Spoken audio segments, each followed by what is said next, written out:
Quiz Islam, avec Madina Institut. Vrai ou faux? La première obligation du serviteur est d'apprendre à gagner sa subsistance. Faux. La première obligation est de connaître la raison pour laquelle Allah a créé les créatures. Allah a créé les hommes et les djinns afin qu'ils l'adorent. Vrai. Allah dit, je n'ai créé les djinns et les hommes que pour qu'ils m'adorent. Seuls les croyants sont des serviteurs d'Allah au sens général du terme. Faux. Toutes les créatures sont des serviteurs d'Allah qu'ils le veulent ou non. L'adoration comprend uniquement les actes visibles comme la prière et le jeûne. Faux. L'adoration englobe les paroles et les actes, apparents et cachés, qu'Allah aime et agrée. Le signe de l'amour sincère pour Allah est d'aimer ce qu'Allah aime, et de détester ce qu'Allah déteste. Vrai. Celui qui aime Allah suit ses ordres et s'éloigne de ses interdictions. Les hommes ont découvert seuls ce qu'Allah aime et agrée. Faux. Ils l'ont appris grâce aux messagers envoyés et aux livres révélés. L'adoration possède deux conditions, la sincérité et la conformité. Vrai. Ces deux conditions se trouvent dans l'attestation de foi, la sincérité pour Allah seul, et la conformité à la sunna. La sincérité de l'intention consiste à rechercher la satisfaction d'Allah dans tous ses actes d'adoration. Vrai. L'adoration doit être accomplie exclusivement pour Allah. Pour qu'une adoration soit acceptée par Allah, il suffit qu'elle soit accomplie avec une intention sincère. Faux. Une bonne intention ne suffit pas, toute adoration doit être conforme à l'enseignement du messager d'Allah. Tous les messagers ont appelé à la même religion, l'islam. Vrai.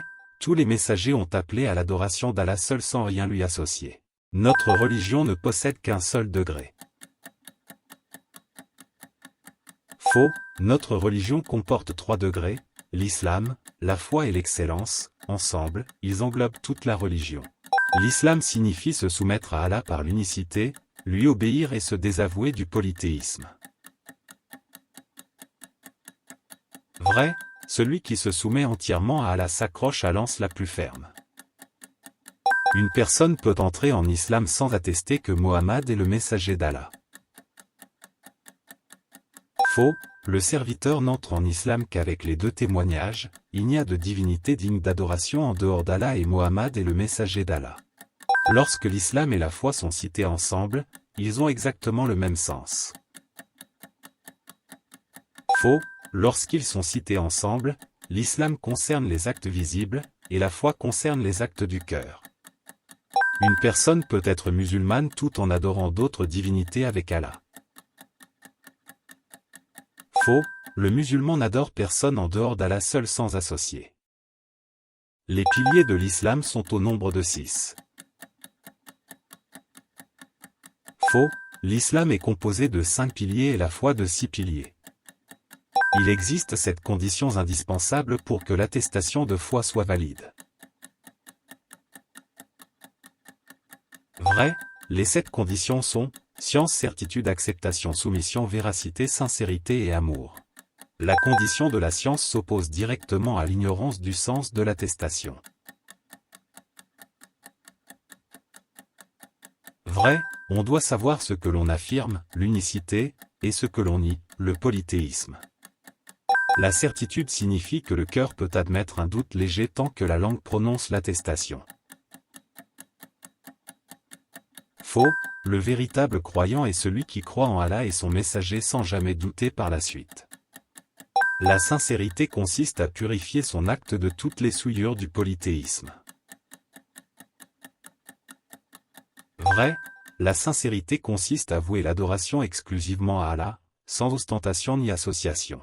Pour avoir une foi complète, il suffit d'avoir la connaissance dans le cœur, sans faire d'acte avec ses membres.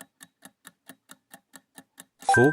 La foi demande la croyance du cœur, la parole de la langue et les actes des membres. La certitude signifie que le croyant ne doit avoir aucun doute dans sa foi. Vrai. Le Coran dit que les vrais croyants sont ceux qui croient et ne doutent pas. Un musulman a le droit de prendre pour alliés des gens qui rejettent Allah, si ce sont ses parents ou ses frères. Faux, le Coran interdit de prendre pour alliés ceux qui s'opposent à Allah, même s'il s'agit de la famille proche. Obéir aux ordres du prophète Mohammed, c'est en réalité obéir à Allah. Vrai, le prophète est le transmetteur du message d'Allah. Lui obéir, c'est obéir à celui qui l'a envoyé. Allah accepte que l'on témoigne de son unicité même si on refuse de témoigner que Mohammed est son messager.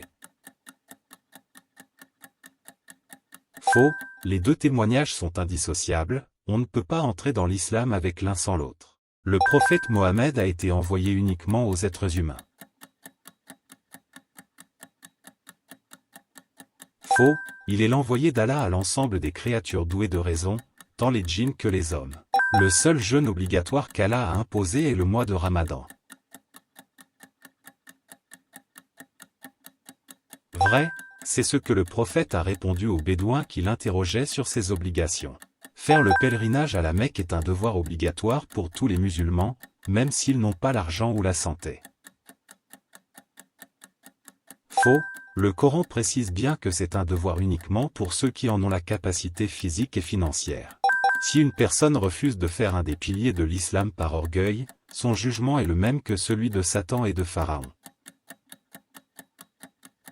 Vrai, refuser de se soumettre à Allah par orgueil fait sortir de l'islam. Si une personne refuse de payer la zaka par avarice, le gouverneur peut lui prendre sa zaka de force et lui confisquer en plus une partie de ses biens en guise de punition. Vrai, le prophète a dit, celui qui refuse de l'acquitter, nous lui prenons avec une partie de sa fortune.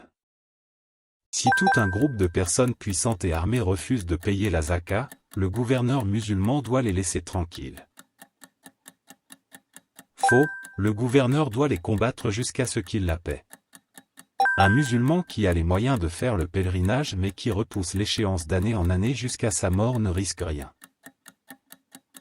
Faux, cette négligence fait l'objet d'une menace de châtiment dans l'au-delà. La foi du musulman reste toujours au même niveau et ne peut ni augmenter ni diminuer.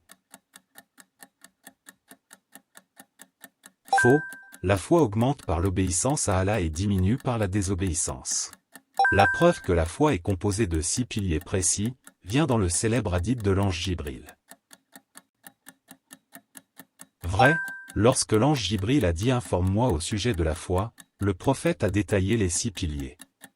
Le fait de croire au destin bon ou mauvais, ne fait pas partie des piliers obligatoires de la foi. Faux, c'est le 6e pilier cité par le prophète dans le récit de Djibril. Combien de bonnes réponses avez-vous réussi à obtenir? Partagez votre score final dans les commentaires et dites-nous si c'était facile. N'oubliez pas de vous abonner pour plus de quiz islamiques.